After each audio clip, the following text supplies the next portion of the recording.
Have you noticed how you can be physically present with your children and yet you're only half listening? Maybe your child is talking, but you're mentally planning your to-do list or you're thinking about your dinner. You're not really connecting with your child, and yet your child's heart is longing for that connection. You're not a bad mom. You're just stuck, and you're stuck in task mode while your child's heart really is longing for you to be in connection mode. I'm Debbie Page, and today I'm sharing with you the simple shift that transformed my relationship with my children and also with my grandchildren. And it's something that you can do the same for your children. And you can do it in just seconds. It's not going to take you very long. There are two modes of motherhood. One is task mode and one is connection mode. And we're constantly switching between the two, depending on who we're with and how well we're communicating with them.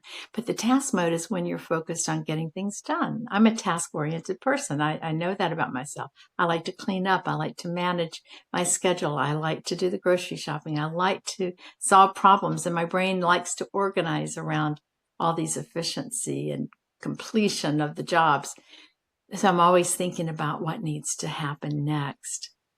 I had to train myself to get into the connection mode, which is when you're fully present with the person in front of you, be it your child, your spouse, or whomever it may be, but where you're listening deeply and you're feeling what they feel.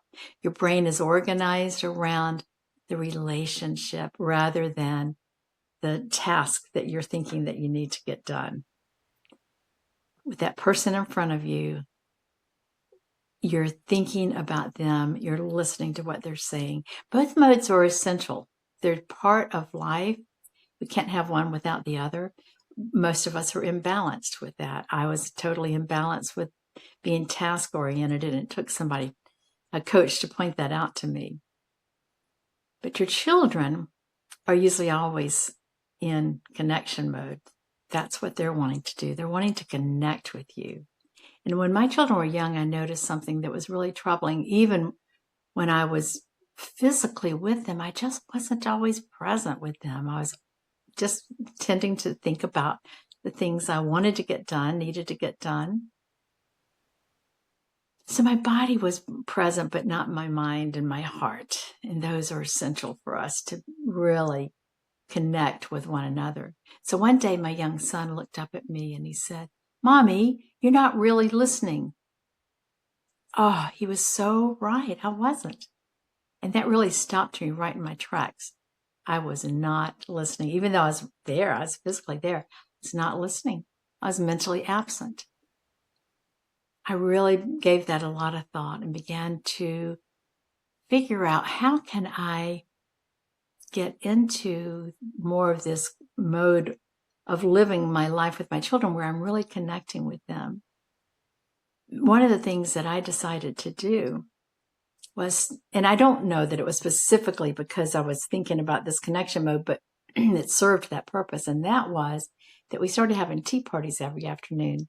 Even after the children went to school, when they got home, instead of just running in and grabbing a snack, we had a little table and chairs and sit down for a tea party, teapots, teacups, all of that.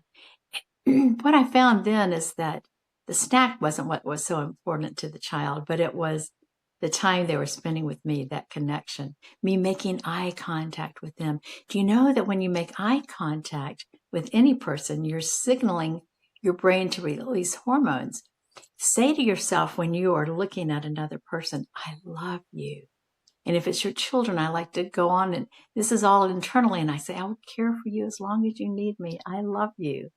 Even if all you say is "I love you," it just creates this amazing connection because of the oxytocin that's released. And when anytime oxytocin is released, the other person picks up on it. That oxytocin creates a connection, a bond that is unbelievable. We see it not just in human beings, we see it in mammals as well. Children aren't our possessions, and they need us to connect with them. so that they can be so that they can reach their full development as human beings. Now, none of us are going to be perfect parents. I'm not even looking for perfectionism. But what I do want is eye contact. I want to release that oxytocin between me and the person I'm talking to. It just is an incredible biological bond that it creates. And then the spiritual connection, this shift between the modes reflects God's relationship with us.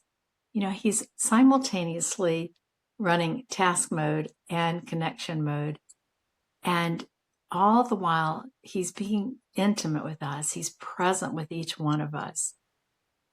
He is in that connection mode with us. And scripture says, he knows even when a sparrow falls, and he has counted the hairs on our head. Think about that. That's something is impossible for us to do.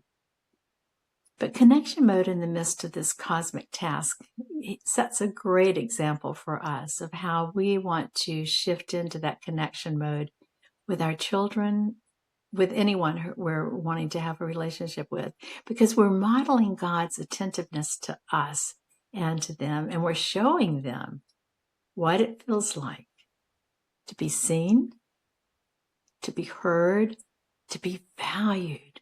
And the impact of this, well, it's one of the most beautiful things is that this practice it doesn't require more time. It's just a different quality of the time or the attention during the time you're already going to be there with your children. You might be washing your dishes and a child comes to you. Now, I know that they come to you for many, many things, but let's say the child comes to you, and instead of just ignoring them because they come to you all the time, stop what you're doing, turn and look at them. Give them that 30 seconds, which is for most children all they really want or need. And maybe they're wanting you to read a book to them, and you have to tell them, well, that needs to come later because right now I'm in the middle of doing this. But being fully present for those 30 seconds is beautiful. It's magnificent. And your children will notice it. So getting back again to when my children and I would sit down and have this little tea party together, and I do it with my grandchildren as well. They know that I am present with them. And while we're having our tea party, we are talking about various things. And I may ask some questions, but typically they ask me questions, and the grandchildren have gotten into this mode of always want me to tell a story. Well, if I'm telling them a story, they know that they have my full out attention. And I love that. I really love being intentional with the children and being connected with them. So I want you to think about this. I want you to think about how you can have this moment of joy, surprised by joy this week, when you stop and start to have that connection time with your child, that 30 seconds, maybe even 15 seconds, depending on the age of the child.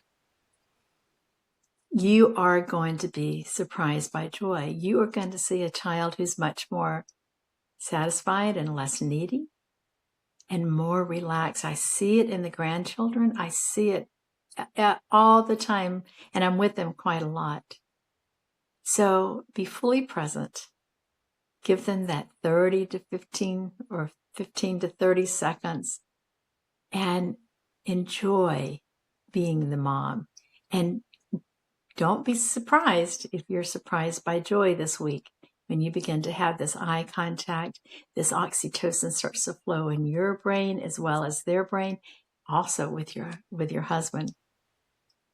C.S. Lewis discovered this, and he actually phrased that name, Surprised by Joy. But you're going to have joy in the midst of your everyday motherhood, and that's what I'm wanting for you. So next week, we're going to explore the invisible forces that shape your life. So it's just an unconscious pattern. It controls your emotions. you may not even realize what's controlling you. So remember, moms, to check out my daily mama moments, and remember, as always, to celebrate your mama moments.